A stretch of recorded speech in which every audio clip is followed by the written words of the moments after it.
Hey, everybody, and welcome to Right in Front of My Face, the podcast that talks about big things happening right in front of us. This week, we are breaking form a little bit because midwinter break is coming and life happened. There are some really exciting interviews coming up, though, so stick with me.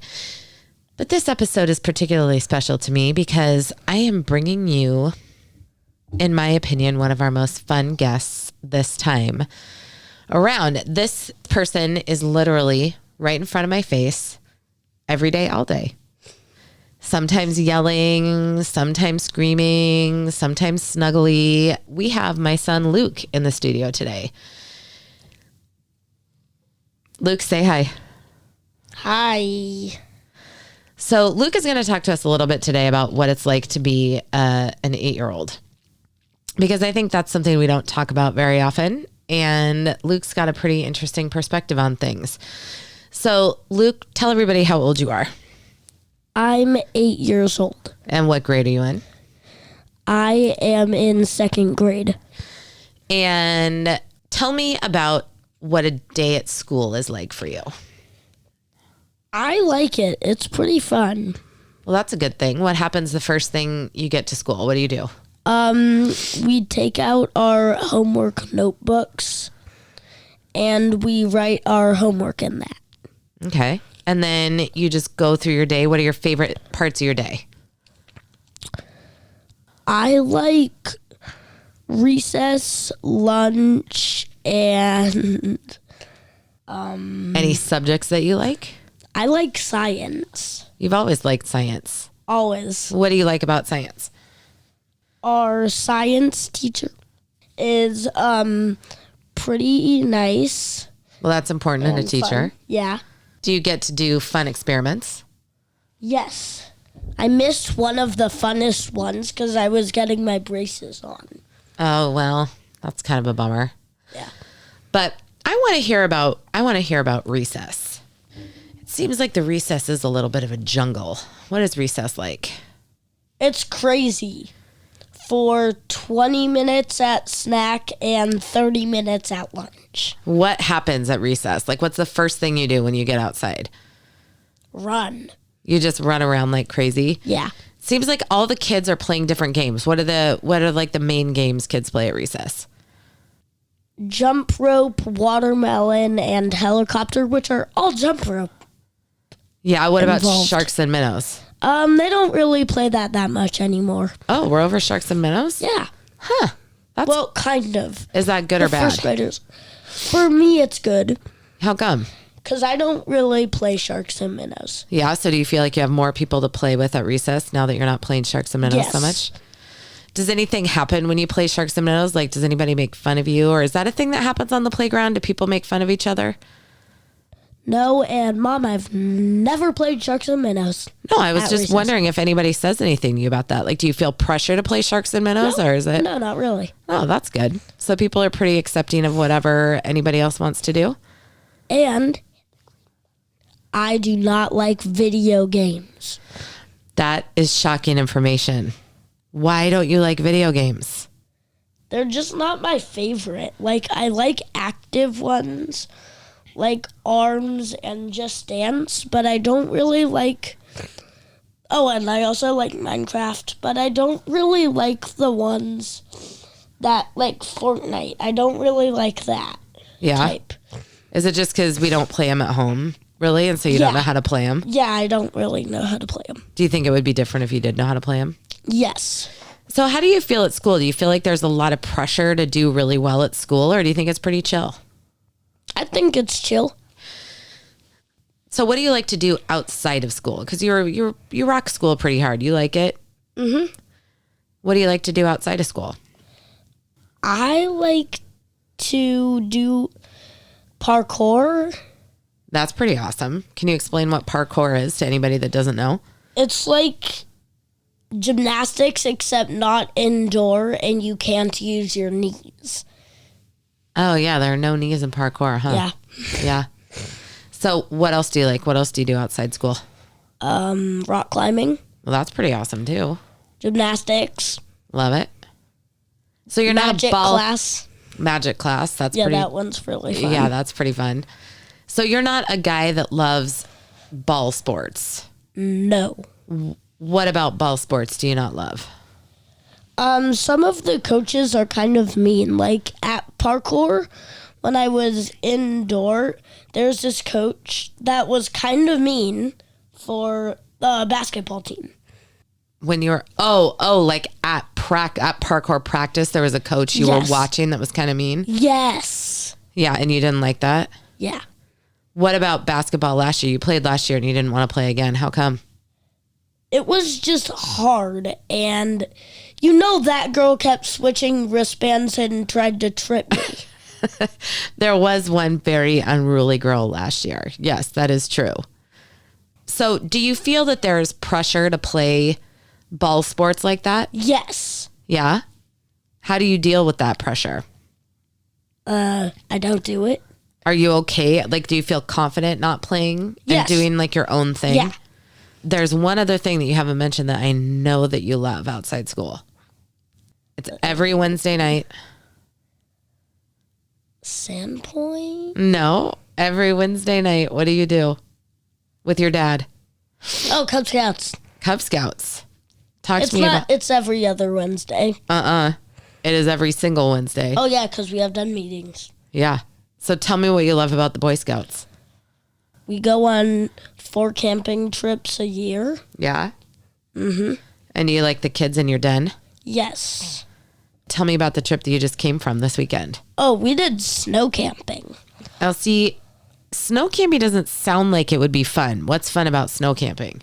We got to do a snow fort building competition. That's pretty fun, but you actually do. And tubing. We got to do tubing. That's pretty at awesome. Night. At night? At night. Wow. With helmets. That sounds fun. Do you sleep in the snow? Some people sleep in tents. Other people sleep in the lodge. Okay. So what did you do? I slept outside. That is pretty tough.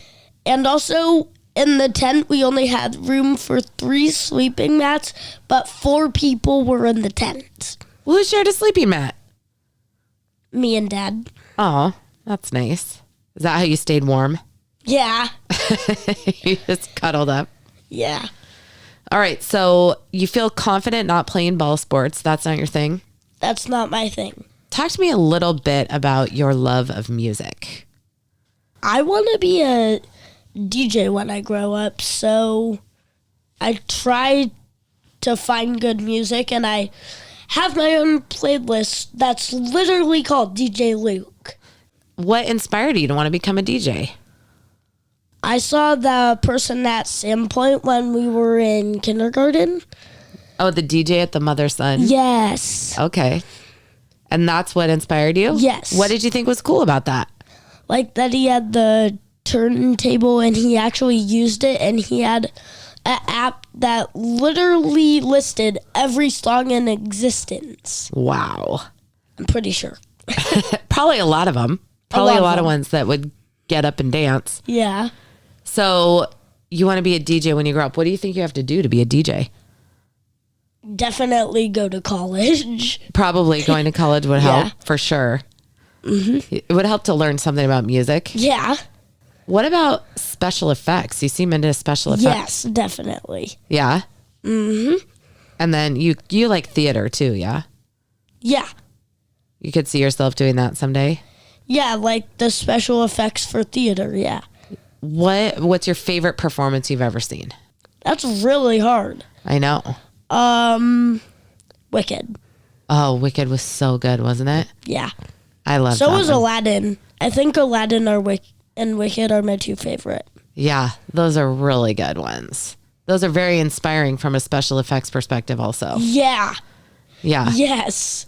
The Cave of Wonders was... Amazing. Yeah. Yeah, super cool. So I could see you doing that I someday was too. speechless, pun intended. I see what you did there. I like that. Luke's also an aspiring comedian. Talk to us about your magic class you're taking. It's really fun. What do you learn? Magic stuff. Like what? I made my own trick that I was barfing scarves. A scarf barf? Yes, except I just stuffed them in my shirt and then pulled them out while I opened my mouth. I like your custom scarf barf trick. Yeah. Available for hire at birthday parties. Yeah. What do you think your first job is going to be? I'm not sure. Yeah? Have you seen anybody do anything you thought you'd be into? Not really. All right. How are you going to earn money? By having a job. By having a job. So besides a DJ, you want to do anything else when you grow up? Someone who programs the special effects. That's a good job. Yeah. That's different. That's not what I thought you were going to say. What did you think I was going to say? I thought you were going to say molecular gastronomy. That's what I've heard you say. That's another one. That's another one? Definitely another one, and it's pronounced molecular. Wait, oh, did I pronounce it wrong? Am I saying it right? Molecular gastronomy. Yeah. Yeah, that's right. That's right. Yeah, you got it. What does a molecular gastronomist do, sir? They find out sciencey ways to make food unique. This person named Steve Spangler, he made these noodles, except it was gel with, it was something green. I don't know what it was. It was not broccoli though, kale. Yeah, I can't remember what it was, in it. but I know what one you're talking about. Yeah. And he did ice cream with nitrogen, with liquid nitrogen. So cool. Yeah. I was going to say hydrogen, but that does the exact opposite. Yeah, that probably thing. wouldn't get the desired effect. So we're talking about a show called DIY Sci that Luke is a huge fan of. Yeah. It's a show all about how you can do science experiments at home. At home, but not explode ostrich eggs. No, I haven't let you do that yet. Yet. They said we couldn't do it at home. How many eggs are in one ostrich egg? Do you remember? I think it's 12. I think it's 12 too. All right, so this is a variety of things. What do you think is hard about being 8? What's the hardest thing about being an 8-year-old? My little sister gets more attention. Your little sister gets more attention than you. That's the hardest part? Yes. How does that make you feel? Not the best. Not the best. How do you feel about your family? I like it. Yeah. Well, we like you too. Anything else you want to add? Not really. Yeah. What's the best about being 8 years old? I also don't know. Yeah. Oh, wait. Getting to go to musicals. Because my sister's only been to one. In Arizona. And you like going to musicals because you're old enough to go now? Yes. That's cool. So what else do we need to know about Luke? What's going on in that head that we need to know about? Nothing really. Nothing really? Oh. All right. Well, Luke, thank you for taking the time tonight to come and talk to me. I would like to leave the audience with one really solid joke because you're a really good joke teller. Yeah. Okay. Okay, can you think of one? I'm putting you on the spot, kind of. Oh, I got one. Okay. What do you call two birds when they fall in love and stick together? What? Velcros. Ah, I like it. I like it. All right, Lukey, thank you for leaving us with a laugh. Thank you for sharing a little bit with us, a glimpse into the deep recesses of the mind of an 8-year-old. Nicely done.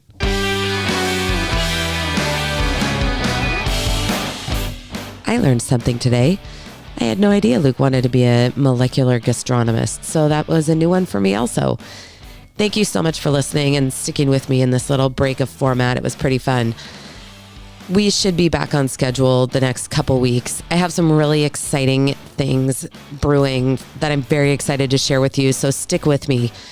If you would like to help this podcast, the single best thing that you can do is to share it. Tweet about it. Post it on your Facebook page. Post it on your Instagram if you think people would be interested. I am trying to find ears for these wonderful stories, so any help that you could offer would be greatly appreciated. I am at In Front of My Face on Twitter, Right in Front of My Face on Instagram and Facebook.